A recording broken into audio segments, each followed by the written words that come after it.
আল্লাহ রাব্বুল আলামিনের হাবিব নবী সাল্লাল্লাহু আলাইহি ওয়াসাল্লাম হযরতে ওমর, হযরত আবু বকর, হযরত ওসমান রাদিয়াল্লাহু তাআলা আনহুকে নিয়ে আব্দুল্লাহ আনসারীর বাড়িতে চলে গেলেন। তিনবার পর পর, একবার নয়, দুইবার নয়, তিনবার আব্দুল্লাহ আনসারীকে নক করলেন, বাড়িতে ডাকলেন। আব্দুল্লাহ আনসারীর কোনো জবাব পেলেন না। নবীজি যখন সাহাবীদেরকে নিয়ে আবার রওনা দিচ্ছেন, ফিরে আসছেন, আব্দুল্লাহ আনসারী দরজা খুলে নবীজিকে বললেন, ইয়া রাসূলুল্লাহ, লাব্বাইক ইয়া রাসূলুল্লাহ, আমি হাজির। নবীজি আপনি আসুন, আমার সাথে কথা না বলে আপনি যাবেন না। আল্লাহর নবী যখন আবার আব্দুল্লাহ আনসারীর কাছে আসলেন, আব্দুল্লাহ আনসারীকে প্রশ্ন করলেন, আব্দুল্লাহ আনসারী, তোমার বিষয়ে আমার কিছু জানার আছে। তুমি মসজিদে নববীতে আমার পিছনে নামাজ পড়ো, সকলের শেষে যাও, আবার সকলের শুরুতে চলে আসো। ইকামত যখন শেষ হয়ে যাও তখন আমার পিছনে তুমি ইক্তেদা করো, নামাজ পড়ো। যখন সালাম ফেরানো হয়ে যায় সঙ্গে সঙ্গে তুমি সবার আগে কেন চলে আসো, কারণটা কি? আব্দুল্লাহ আনসারী বললেন, ইয়া রাসূলুল্লাহ, আমি আর আমার স্ত্রী দুজন মিলে আমাদের একটি মাত্র পোশাক। আমি যখন নামাজে যাই তখন আমার স্ত্রী বাড়ির মধ্যে একটি গর্ত করে দিয়েছে, গর্তের মধ্যে অবস্থান করেন। দুজন ব্যক্তি আমরা, স্বামী স্ত্রী, কিন্তু পোশাক মাত্র একটি। এজন্য করে আমি যখন এই পোশাক পরিধান করে মসজিদে নববী আপনার পেছনে নামাজ আদায় করার জন্য জামাতে হাজির হই, তখন আমার স্ত্রী গর্তের মধ্যে অবস্থান করে। আমি দ্রুত তাড়াতাড়ি নামাজ শেষ করে আবার যখন বাড়িতে চলে আসি, আমি গর্তের মধ্যে যাই, এই পোশাক আমার স্ত্রী পরে নামাজ আদায় করে। সুবহানাল্লাহ পড়েন। আল্লাহর নবী কথা শুনেন, আল্লাহর নবীর সঙ্গে হযরত ওমর, হযরত আবু বকর, হযরত ওসমান, অন্যান্য সাহাবীরা যারা ছিল, কাঁদতে কাঁদতে অস্থির হয়ে গিয়েছেন। চোখের পানিগুলো পড়ে পড়ে দাড়ি মোবারক ভিজে ভিজে গিয়েছে। আল্লাহর নবী মাথাটুকু নিচ দিয়ে রয়েছে, আল্লাহর নবীর চোখ দিয়েও পানিগুলো টস টস করে পড়তে লাগলো। এমন অবস্থায় হযরত ওমর লক্ষ্য করলেন আব্দুল্লাহ আনসারীর ঘরের মধ্য থেকে ছোট্ট ছোট্ট দুইটা বাচ্চার কান্নার আওয়াজ ফিরে আসে, চলে আসে।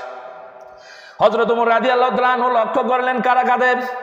বাড়ির মধ্যে প্রবেশ করে দেখেন দুইটা ছোট্ট বা মাসুম সন্তানকে, বাচ্চাকে শিকল দিয়ে হাত বেঁধে রেখে দিয়েছে। আল্লাহ তাআলা রাসূলকে যখন বিষয়টা বলা হলো, নবীজি আব্দুল্লাহ আনসারীকে বললেন, আব্দুল্লাহ আনসারী, এই দুইটা সন্তান তোমার, তুমি কেন এই দুইটা মাসুম সন্তানকে হাত শিকল দিয়ে বেঁধে রেখেছ?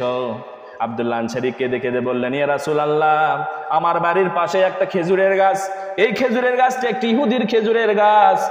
এই ইহুদির খেজুরের গাছ থেকে যখন খেজুরগুলো পেকে পেকে পড়ে যায়, আমার সন্তান দুটা এই খেজুরগুলো কুড়ে কুড়ে নেয়।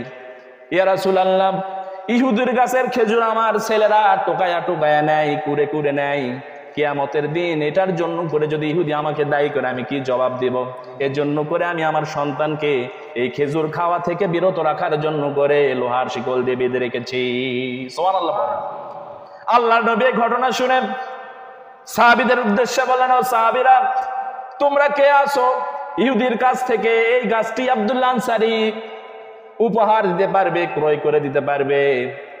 এই সাহাবীগুলোর মধ্য থেকে শিল্পপতি সাহাবী ছিলেন হযরত ওসমান রাদিয়াল্লাহু তাআলা আনহু। হযরত ওসমান রাদিয়াল্লাহু তাআলা আনহু বললেন, ইয়া রাসূলুল্লাহ, আপনি যদি অনুমতি দেন, আমি ইহুদির কাছ থেকে এই খেজুরের গাছটি ক্রয় করে আমি আমার ভাই আব্দুল্লাহ আনসারীকে উপহার দিতে চাই।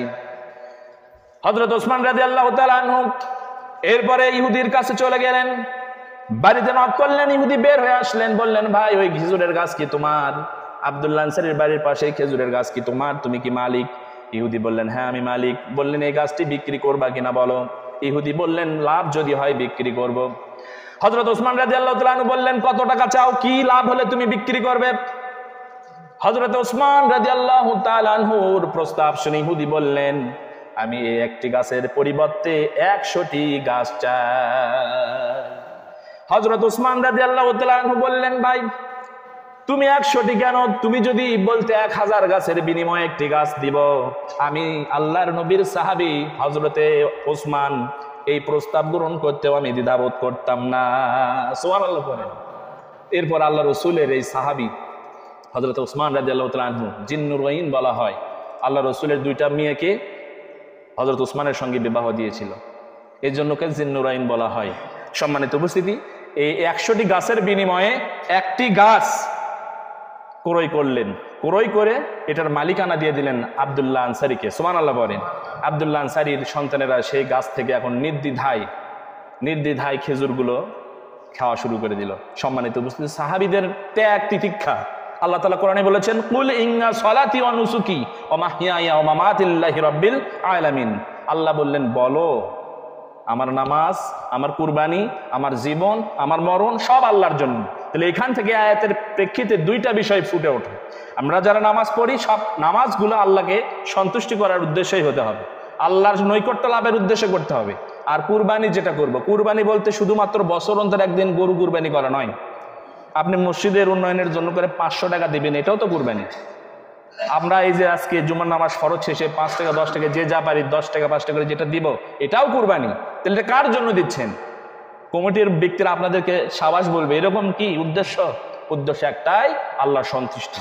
তাহলে সাহাবীরা দেখে দিয়েছেন যে কিভাবে কুরবানি করতে হয়। আর আজকে আমরা পুরোটাই ব্যতিক্রম, পুরোটাই ব্যতিক্রম।